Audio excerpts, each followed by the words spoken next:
Paper 1 Gujarat રાજ્ય topic પહેલો ગુજરાત રાજ્ય સેવા શિસ્ત અને અપીલ નિયમો 1971 શિસ્ત અને અપીલ નિયમો અંતર્ગત શિક્ષાનો ઉલ્લેખ કયા નિયમમાં કરવામાં આવ્યો છે? નિયમ 6. નાની શિક્ષા અને મોટી શિક્ષાનો ઉલ્લેખ કયા નિયમમાં છે? નાની શિક્ષાનો નિયમ 6:1-3 અને મોટી શિક્ષાનો નિયમ 6:4-8. શિક્ષાઓમાં સૌથી નાનામાં નાની શિક્ષા કઈ છે? ઠપકો. શિક્ષાઓમાં સૌથી ગંભીર શિક્ષા કઈ છે? બરતરફી, ડિસમિસ. નાની શિક્ષા અને મોટી શિક્ષા કરવાની કાર્યપદ્ધતિ કયા નિયમમાં દર્શાવેલ છે? નાની શિક્ષા નિયમ 11 અને મોટી શિક્ષા નિયમ 9.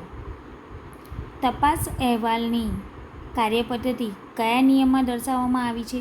નિયમ 10. મોટી શિક્ષાના પ્રકારોમાં સૌથી હળવી શિક્ષા કઈ ગણાય? પગાર ધોરણમાં નીચે ઉતારવું. નીચેનામાંથી કઈ બાબતો શિક્ષા ગણાતી નથી પરંતુ માત્ર વહીવટી પગલાં છે? સાદી તાકીદ, ચેતવણી અને નારાજગી. ડીમ્ડ સસ્પેન્શન ક્યારે લાગુ પડે છે?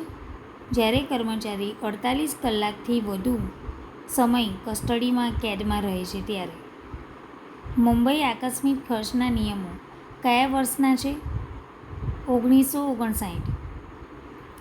કઈ બાબત સામે અપીલ કરી શકાતી નથી? આરોપનામું આપવા જેવા ઇન્ટરમીડિયેટરી સ્ટેપ્સ સામે. નિયમ 6 પ્રમાણે કુલ કેટલી શિક્ષાઓ ગણવામાં આવી છે? 10. જો પ્રિન્સિપાલ ક્લાસ 2 અધિકારી દ્વારા ફરજ મોકૂફીનો હુકમ કરવામાં આવ્યો હોય તો અપીલ કોને કરવાની રહે? પ્રિન્સિપલ ક્લાસ 1એ. વય નિવૃત્તિ બાદ કર્મચારીને કઈ શિક્ષા થઈ શકે છે? પેન્શનમાં કાપ. અપીલ કયા પ્રકારના હુકમ સામે થઈ શકે છે? શિક્ષામાં આખરી હુકમ સામે. જો કોઈ હુકમ સીધો નિયામક શ્રી દ્વારા જ કરવામાં આવ્યો હોય તો સામાન્ય રીતે અપીલ માટે શું જોવાનું રહે છે? સૌથી છેલ્લી લાઈન. શિક્ષાનો ઉલ્લેખ કયા નિયમમાં કરવામાં આવ્યો છે? શિસ્તના અપીલ નિયમો.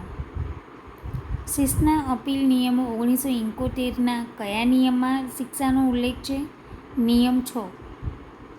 નિયમ 6ના પેટા નિયમ 1-3માં શેનો ઉલ્લેખ છે? નાની શિક્ષા.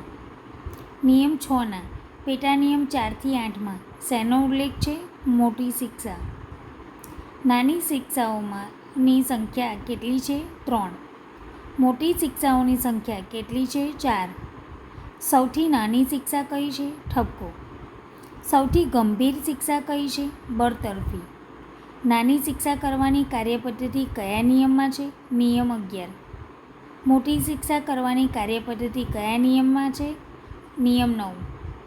તપાસ અહેવાલની કાર્યપદ્ધતિ કયા નિયમમાં છે? નિયમ 10. નીચેનામાંથી કઈ બાબત શિક્ષા નથી? ચેતવણી. નીચેનામાંથી કઈ બાબત શિક્ષા છે? ઠપકો. તાકીદ, ચેતવણી અને નારાજગી શું છે? વહીવટી પગલાં. ઠપકો આપતા પહેલાં શું કરવું જરૂરી છે?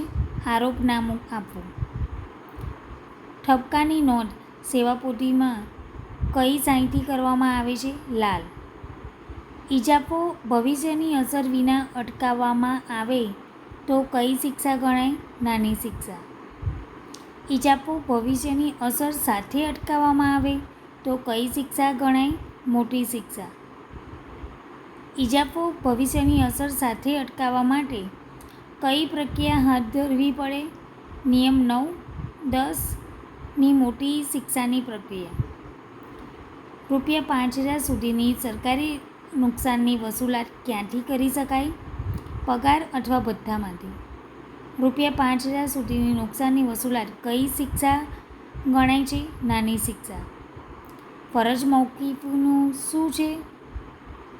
વહીવટી પગલું. ફરજ મોકૂફી દરમિયાન કર્મચારીને શું મળે છે? નિર્વાહ ભથ્થું. 48 કલાકથી વધુ કસ્ટડીમાં રહેવાથી કઈ પ્રકારની ફરજ મોકૂફી થાય છે? Deemed suspension. ફરજ મોકૂફી દરમિયાન કર્મચારીની નોકરીનો અંત આવે છે? ના, નોકરીનો અંત આવતો નથી. ખાતાકીય તપાસ કઈ પ્રકારની પ્રક્રિયા છે? અર્ધ ન્યાયિક પ્રક્રિયા. કોઈપણ શિક્ષા કરતાં પહેલાં કર્મચારીને શું આપવું જરૂરી છે? બચાવની વ્યાજબી અને પૂરતી તક. જે કર્મચારીની સામે તપાસ હોય તે વ્યક્તિ પોતે શું બની શકે નહીં? ન્યાયાધીશ. તપાસ અધિકારી પાસે ગર્ભિત હિત હોય તો તપાસ કેવી ગણાય? પૂર્વગ્રહયુક્ત. શિક્ષાનો આખરી હુકમ કેવો હોવો જોઈએ? Speaking order. સ્પીકિંગ ઓર્ડરમાં મુખ્યત્વે શું દર્શાવવું જોઈએ?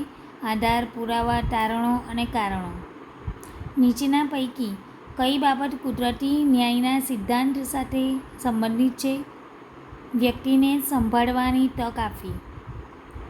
ફરજ મોકૂફી કયા કિસ્સામાં કરી શકાય? ઉપરોક્ત તમામ, એટલે કે મોટી શિક્ષા થવાની સંભાવના હોય, તપાસની અસર થવાની સંભાવના હોય, ગુનાનું પુનરાવર્તન થઈ શકે. ઉપરોક્ત તમામ. ફરજ મોકૂફી હેઠળ કર્મચારીને કઈ બાબતથી અસ્થાયી રીતે દૂર કરવામાં આવે છે? સક્રિય સેવાપોથીમાંથી. તાકીદ અને ચેતવણીની સેવાપોથીમાં નોંધ કરવામાં આવે છે? ના. ઠપકો અને તાકીદ ચેતવણી વચ્ચેનો મુખ્ય તફાવત શું છે? ઠપકો શિક્ષા છે, જ્યારે તાકીદ કે ચેતવણી શિક્ષા નથી.